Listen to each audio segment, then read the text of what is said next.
The late afternoon sun washed over Admiral Pierce's private training compound, turning the steel rails and shooting bays into a glinting battlefield of shadows and light. VIP guests stood behind a marked line, sipping refreshments, snapping photos as SEAL trainees performed fast rope demos and precision marksmanship drills. Everything ran perfectly, disciplined, controlled, predictable. Exactly how the Admiral liked it. Until she walked in. A woman in a plain black jacket, hair tied back, boots dusty as if she'd come straight from a road no one else had traveled. No name badge. No escort. Just quiet confidence, the kind that didn't need permission to exist. The young officers noticed her first, wondering which department she belonged to, or who forgot to check her credentials, but something in her posture made them hesitate to approach. She blended into the crowd yet somehow stood apart. Watching. Studying the trainees' formation with the sharp eyes of someone who'd spent a lifetime in the field, not behind a rope line. Admiral Pierce finally noticed the unfamiliar face. With a half smirk and the casual arrogance of a man who had never been blindsided on his own turf, he stepped toward her. "Well," he said loudly, gaining the attention of the spectators, "since you slipped past my security, you must be tougher than you look. What's your call sign, mystery guest?" A few nearby officers chuckled. Even the trainees paused to glance over. The woman didn't laugh. She didn't even blink. Instead, in a calm voice that carried farther than it should have, she answered, "Iron Widow." The name sliced through the air like a blade. The Admiral's smile vanished. His face drained of color as if someone had pulled the ground out from under him. For a moment, his eyes didn't seem to see the compound at all, only ghosts. The crowd looked around, confused. The trainees stiffened, sensing something had shifted. Even the young officers stopped grinning. They'd never seen Admiral Pierce freeze before. Not like this. The woman remained still, scanning the training yard with quiet precision. Every detail, every movement absorbed with the practiced discipline of someone who wasn't just observing the environment, she was evaluating it. Her stance said one thing clearly. She wasn't here by accident. And whatever the Admiral just recognized, terrified him. Admiral Pierce blinked hard, struggling to force his expression back into something resembling control. A thin, strained smile crept onto his face as he stepped back from the woman. "Iron Widow," he repeated, chuckling awkwardly. "Well, that's dramatic. You operators love your nicknames." But the laugh didn't reach his eyes. His hands, they were trembling. The young officers noticed immediately. Ensign Morales leaned toward Lieutenant Carter and whispered, "You ever seen him shake?" "Never," Carter murmured, eyes narrowing. "What the hell is going on?" Trying to recover his composure, Admiral Pierce clapped his hands loudly. "All right, everyone. Since our guest here thinks she can out-tough my security, let's have a little fun." He turned to the woman. "Up for a few harmless tests? Just to prove you're not all talk." She merely nodded. That single movement, the calm confidence of it, made several officers exchange uneasy looks. Pierce gestured to the first station. "Grip strength test." A trainee rolled out the digital dynamometer. The Admiral stepped up first, squeezing hard. The machine beeped, 173 pounds. A respectable number. He wiped his hands smugly. "Let's see what you've got." The woman stepped forward without a word, wrapped her fingers around the device, and squeezed. 232 pounds. The machine beeped twice as if in disbelief. A murmur rolled through the spectators. "Holy," one officer whispered. "She's gotta be military. No civilian hits that number." The Admiral's jaw tightened. "Interesting. Lucky grip. Let's try something real." He led her to the indoor simulation bay, rows of holographic figures, adaptive threat scenarios, and digital weapon tracking. Young officers followed closely, whispering among themselves. Pierce instructed the technician, "Load the basic CQB challenge." The woman stepped onto the pad, picked up the laser mod rifle with a familiarity that made Carter frown. "Did you see that?" he whispered. She didn't even need to check the weight or balance. The simulation began. She moved like liquid steel, swift, precise, silent. Every corner break was textbook perfection. Every target eliminated faster than the system could adjust. She didn't miss. She didn't hesitate. She didn't even breathe wrong. When the scenario ended, the screen flashed. Score, 100%. Time, record broken. The room went silent. A trainee muttered, "No way. Not even SEAL Team 6 guys cracked that time." Admiral Pierce's face tightened further, sweat visible at his temple. "All right," he snapped. "Maybe you've trained before? Doesn't mean you know tactics." He led her out to a small field table with laminated threat cards. "Tactical quiz," he said sharply. "Let's see how much you really know." He flipped the first card. "Identify the breach pattern." She answered instantly. "Wolf split entry. But outdated. Last revised in 2019. The Admiral blinked. "Another card. What's the counter to a hybrid ambush on?" "Depends on terrain," she cut in. "But the updated doctrine is Sierra 5. Officers froze. That wasn't public knowledge. That wasn't even standard SEAL briefing material. That was Tier 0 classified protocol used only by elite Black Ops units. Lieutenant Carter leaned closer to Morales. "How does she know that?" "Only deep cover operators know Sierra 5. Morales swallowed. "So who is she?" Meanwhile, the Admiral's voice cracked as he held up the next card, but his hand was shaking so badly he dropped it. He quickly knelt to pick it up, avoiding eye contact. The woman simply stood there, silent, posture straight, like someone waiting for a debrief, not a test. Pierce cleared his throat, forcing a smile that looked more like pain. "Well, seems you've done your homework." But everyone could see it. He wasn't testing her anymore. He was trying, and failing, to understand how someone like her was standing on his base, alive. Observers whispered, "Is she CIA?" "No, that's military discipline." "Special forces?" "Then why is the Admiral scared of her?" The tension grew thicker, heavier. Every silent step she took seemed to press on the Admiral's chest. Because the truth was becoming harder to ignore. She wasn't just skilled. She wasn't just trained. She was someone who should not exist. Someone the Admiral thought was long dead. And she was here, for him. The simulation bay hummed quietly behind her, but the tension inside the Admiral's chest roared louder than gunfire. Seeing her, hearing that call sign, was dragging him backward through years he had buried under layers of classified files and deliberate forgetting. He stared at her as if watching a ghost breathe, because he was. Flashback, 5 years earlier. Unmarked desert region, Middle East. The sun was merciless. Heat waves shimmered off broken terrain as a tactical convoy crawled across a wasteland of rock and dust. Inside the lead vehicle sat a younger Admiral Pierce, then Captain Pierce, monitoring radio chatter with a mounting sense of unease.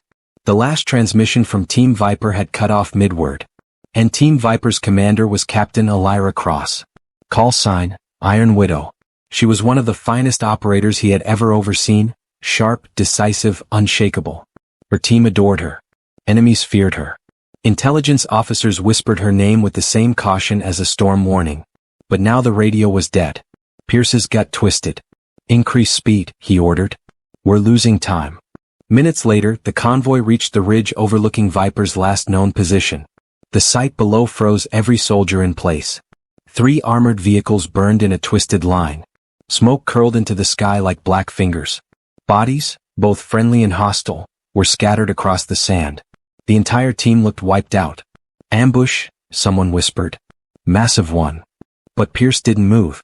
His eyes tracked something others didn't notice. Footprints. A single set. Dragging. Determined. Heading toward the enemy compound. His heart dropped. She's alive. Cut to, inside the wreckage. Elira Cross stumbled through smoke, one arm limp, blood slicking her sleeve. Her left thigh burned with shrapnel. Vision blurred. But her mind remained razor-focused. Her team was gone. Her mission was not. 12 foreign aid workers, kidnapped by a rogue warlord operating under no flag, were being held inside an underground bunker 2 miles east. Her ear comm crackled uselessly. Dead frequency.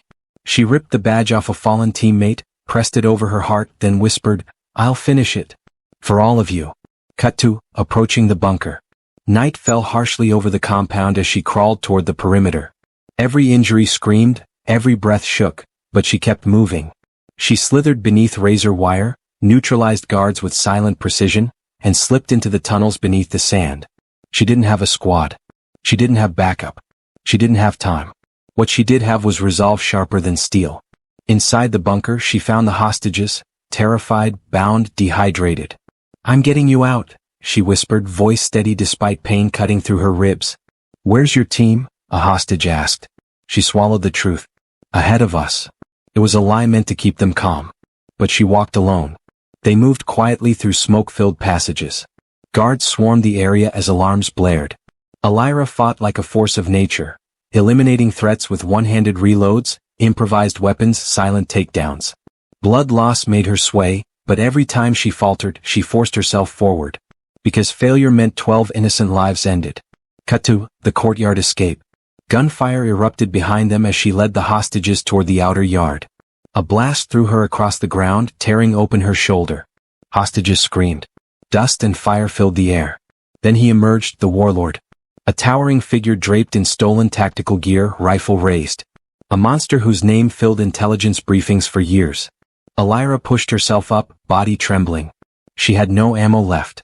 The warlord taunted her, stepping closer. She answered with a hidden blade, launched like lightning. Steel struck throat. He fell before he could fire a single shot. The hostages stared in stunned silence. Move, she ordered, voice barely holding. With the warlord dead, enemy morale crumbled. She herded the hostages across the yard, through a breach she created with a planted charge, and into the desert night. Minutes later, Pierce's convoy intercepted them. But Elira wasn't with them. They found her collapsed near the escape path, unconscious, pulse fading. Back to present, briefing room. Admiral Pierce stood over her medevaced body as medics tried feverishly to stabilize her. Her vitals crashed. Her breathing faltered. Someone called time of death. Pierce swallowed hard, emotion tightening his throat. Captain Elira Cross, he whispered. Iron Widow? He made the call. Status, Kia. Mission, classified. Files sealed. Name, erased to protect national security. He signed her death certificate himself. Back to present, training compound. Pierce stared at the living woman before him. Alive. Breathing. Standing on his base. A ghost he buried with his own hands. And now the audience finally understands. She isn't just extraordinary. She was never supposed to walk this earth again. Back in the present, the training compound buzzed with an uneasy silence. The kind that creeps in after a storm no one saw coming. The woman who should have been a dead memory was now walking calmly across the seal grounds, as if she had never left. Elira Cross, Iron Widow, moved with a deliberate familiarity that sent chills through every trained eye watching her. She approached a rack of breaching tools, running her fingers lightly along the handles, testing weight and balance with absent-minded ease. She checked the hydraulic cutter, adjusting a tension screw even the quartermaster often forgot. Lieutenant Carter whispered, "Civilians don't even know what that part does." Ensign Morales added, "Civilians don't walk like that. That's a commander's stride." Admiral Pierce watched from several steps away, his jaw clenched so tight it looked painful. His eyes tracked every motion she made with the same fear one reserves for a ticking bomb, one whose wires he himself had tangled years ago. Elira continued evaluating gear without speaking. At the weapons table, a trainee demonstrated the new 48 Malawian Quachas variant with practiced confidence. He held it like an expert. She corrected him like a superior. "No," she said quietly, stepping beside him. Her voice was calm, not condescending, just factual. "Your grip is too tight on the forward rail. You're fighting recoil instead of guiding it." The trainee blinked at her. "How did you?" She adjusted his elbow by a fraction of an inch. "There. If you fire from this stance, your shot grouping will tighten by 20%. The trainee instinctively shifted into the corrected stance and his jaw dropped. "She's right. This feels perfect." Other trainees paused their drills, drawn to her like iron to a magnet. They began whispering, comparing notes, trying to understand who this woman was who moved like a legend. Admiral Pierce's breath quickened. "If she starts giving orders," he muttered to himself, "they'll follow her without question. God help me, they might already be." A nearby pair of officers started whispering, analyzing her civilian credentials, or lack thereof. "Where's her visitor badge? Who signed her in? Does she even have clearance?" She knew Sierra 5. "That's black file protocol, civilian my ass." Meanwhile, Elira drifted toward the comm station. The chief operator proudly explained the secure tactical uplinks, showing off encrypted channels. She leaned over the console, tapping a sequence so fast the operator recoiled. "That channel is misrouted," she said. "Your fallback frequency isn't synced with the drone feed, so if your mainline drops mid-operation, you'll lose visual for 8 seconds. Too long." The operator just stared. "Ma'am, only project architects know that architecture." "Do they?" she murmured. The air thickened. People weren't just staring now, they were studying her. Trying to solve an impossible puzzle. Elira stepped into the obstacle field. Trainees watched as she navigated it, not running, not competing, just moving efficiently. Every turn, Every pivot, every shift of weight was instinct honed through years of survival. Her shadowed past seemed to echo with every step. Admiral Pierce couldn't keep quiet anymore. He stormed toward her. "What are you doing?" His voice cracked. "Why are you touching my equipment, my trainees, my protocols?" She turned toward him slowly. Her expression unreadable. The Admiral's voice rose louder, cracking with the panic he tried so hard to hide. "You walked onto my base, started evaluating my people like you own the place, and you're not even cleared to be here." A crowd began forming. Officers, trainees, VIPs, all drawn into the gravity of the confrontation. Elira didn't flinch, didn't frown, didn't raise her voice. Instead, she pointed toward the observing trainees. "You're letting them train with the wrong breach angles," she said calmly. "Half of them won't survive real combat with the techniques you're teaching." A ripple of shock moved through the crowd. Even the trainees straightened, looking uncertainly between her and the Admiral. Pierce's face reddened. "You don't get to critique my operators. You are not part of this base. You have no authority here. So I'll ask again?" His voice cracked with raw fear. "Who authorized you on this base?" The world seemed to hold its breath.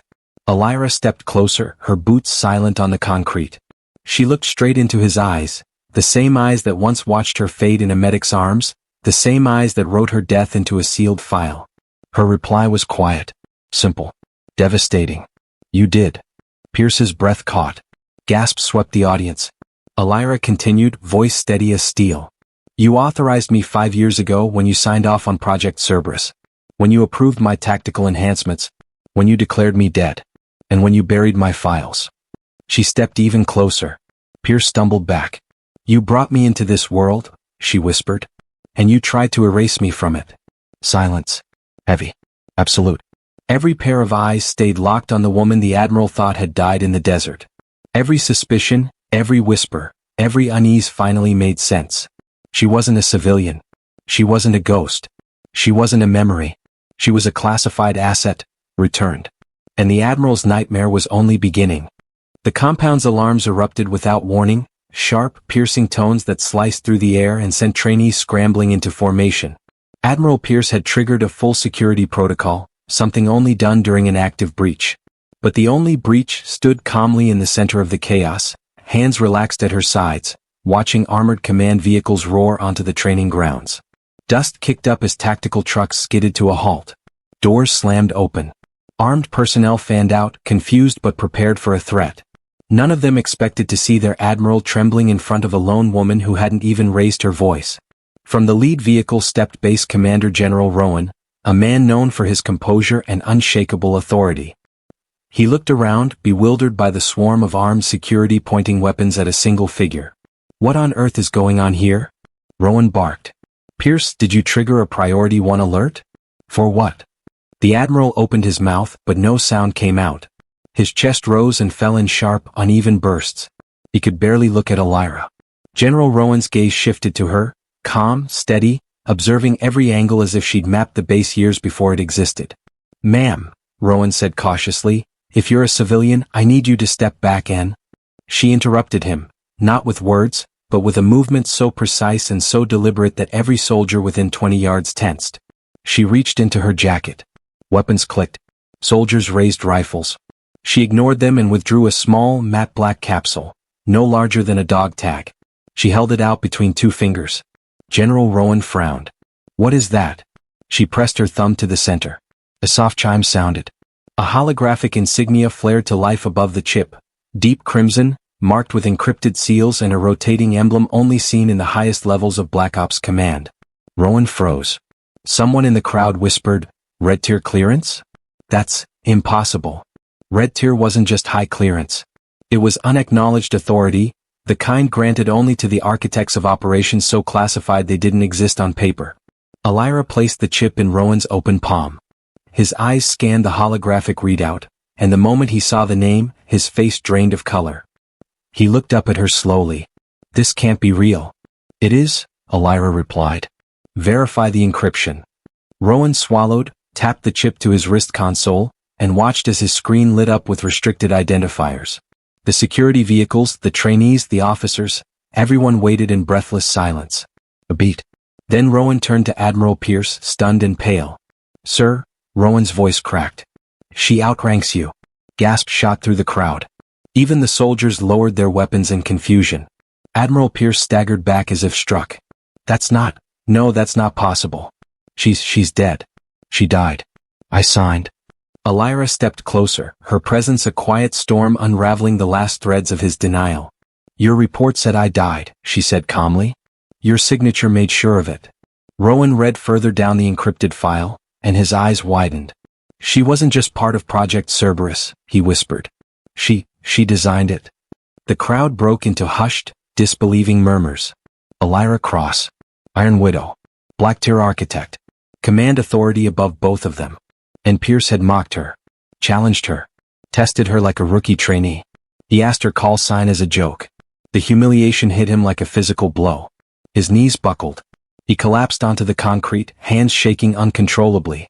His breath hitched in ragged bursts as the realization crashed down on him. He had spent 5 years commanding a program built on the mind, strategy, and legacy of the woman standing before him. A woman he had buried in a sealed file and declared Kia. Trainees stared in disbelief. Officers exchanged stunned glances. The VIP crowd stood motionless, trying to understand how the strongest man on the base had crumbled in seconds. Elira didn't gloat. Didn't smile. She simply watched him, expression unreadable. Pierce forced out a trembling sentence. You were never supposed to come back. And yet here I am, she replied softly. General Rowan stepped forward, voice low with reverence rather than authority. Ma'am, do you wish to assume operational command? Elira's eyes didn't leave the Admiral. Her voice was quiet, but it carried like thunder. Not yet. There's still one thing he needs to answer.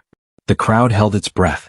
Pierce looked up, broken, defeated, awaiting whatever judgment she had carried back from the dead. And the humiliation of his joke from before now echoed through every corner of the compound. He had asked her call sign. He had treated her like a nobody. But Iron Widow had returned, and she stood higher than anyone on that field. The training yard is dead silent. SEAL trainees, officers, observers, and even the base commander stand frozen as the weight of the revelation settles. The woman, Iron Widow, finally steps forward. Her truth. She speaks calmly, voice steady, controlled. She explains that after the classified mission, the one Admiral Pierce recorded as Kia, she had survived, severely wounded, with no comms, no extraction, and no hope the US even knew she was alive. She crawled through miles of hostile territory, survived on stolen supplies, hid in abandoned compounds. And once she reached a safe zone, she learned the truth. Her existence had been erased. Her mission sealed. Her name classified. Instead of returning, she lived off-grid, studying evolving warfare tactics, monitoring global conflicts, and learning how modern Black Ops were changing. She became her own intelligence network, unreachable, untraceable. Why she returned? She tells them she came back not for rank, recognition, or revenge, but because the new generation of SEALs lacked something crucial. A mentor who had lived through the kind of missions that don't make it onto record. A leader who had paid the ultimate price and still chose to rise. She looks at the trainees directly, almost like a commander addressing her platoon. I didn't return to remind the world I existed, she says. I returned because you deserve someone who won't lie to you about what the field truly demands. The Admiral's turning point. Admiral Pierce, still shaken, tries to stand. His pride is shredded, but he forces himself upright. For the first time since the joke he made earlier, he meets her eyes, not as an admiral but as a man who realizes he nearly mocked a ghost. He admits he failed. Failed to honor her legacy. Failed to keep her mission alive. Failed to recognize a legend standing 2 feet away. But he also admits something deeper. He was afraid. Afraid of the stories he heard about the Iron Widow. Afraid he could never match the standard she represented. Afraid she represented everything he wasn't. She stops him with a quiet hand gesture. Not harsh, not dismissive, just final. The past doesn't define leaders, she says. Their choices do. Young officers' growth. The young officers, the same ones who earlier traded confused, nervous looks, now stand straighter. Something in them has shifted. They realize they witnessed something no textbook could teach them. Real resilience. Real leadership. Real humility. One of the trainees whispers, almost reverently, "Ma'am, would you train us?" She smiles, not arrogant, not victorious. Just proud. Respect earned. The base commander steps forward and salutes her. The officers follow. The trainees follow. The entire field salutes the woman whose story was buried, whose life was erased, yet who returns stronger than legend. Pierce hesitates, then he salutes too. Lower than all the others, almost kneeling again. He's not saluting rank anymore. He's saluting a survivor. Her final lesson. She steps into the center of the yard. The sun hits her face. Her presence, calm yet unbreakable, commands silence. Then she gives the line that seals the entire story. Legends don't vanish. They just wait for the right moment to return. The screen, or scene, fades with the SEAL trainees watching her with awe, knowing their world has just changed. The sun is setting over the SEAL compound when Iron Widow walks toward the exit gate. No escort. No entourage. No cameras. No ceremony. She refuses the base commander's offer of transportation. She refuses the Admiral's attempt at an apology speech. She simply lifts her pack over her shoulder and walks, silent, steady, unstoppable. The guards at the gate straighten the moment they see her. One of them whispers, "Ma'am, it's been an honor." She nods once. Nothing more. The gate opens and she steps into the twilight, not vanishing, not hiding, just moving forward like her legend demands. A story that refuses to die. Over the next weeks, something strange happens across the base. SEAL trainees whisper her story during night drills. Officers discuss her tactical corrections with a new seriousness. Younger recruits tell exaggerated versions, each one more dramatic than the last. But what makes the story powerful isn't the bravado. It's the truth hidden underneath. She survived what no one should survive. She returned when she didn't need to. And she taught everyone there what true leadership looks like. Her call sign spreads like wildfire across the military pipeline. Iron Widow. A name once erased. Now reborn. The plaque. A month later, the base commander orders a small ceremony, private, respectful, no press allowed. On the main training building, a black metal plaque is installed. In honor of Iron Widow. The ghost who lived. Below the inscription is nothing else. No dates, no biography, no mission details. Her story remains classified. Her deeds remain sealed. But her legacy stands right there on the wall, unshakable. Trainees pass it every day. Some touch it before difficult drills, like a silent promise to live up to the myth. Admiral Pierce's transformation. Admiral Pierce changes more than anyone expected. The arrogant laugh he once used to dismiss people disappears. He listens more. He teaches more. He becomes the kind of leader who admits his fear instead of hiding it. He even rewrites the SEAL leadership curriculum, adding a mandatory lesson titled, Unseen Heroes of Covert Ops. He never mentions her name. But everyone knows why the change happened. The legacy that follows her. Word spreads through Black Ops channels. A ghost has resurfaced. A legend has reawakened. Some wonder where she went. Central Asia? South America? Deep state advisory work? But no one knows. No one sees her. No one can trace her. Just like before, she exists in the shadows, until she decides to step back into the light. Final closing moment. Camera or narration transitions to a quiet rooftop somewhere overseas. A figure sits with a radio headset, monitoring encrypted chatter. The same silhouette. The same calm posture. The same unbreakable presence. She speaks softly into the receiver. Keep them ready. I'll return when they need me. She closes the radio. The screen fades out.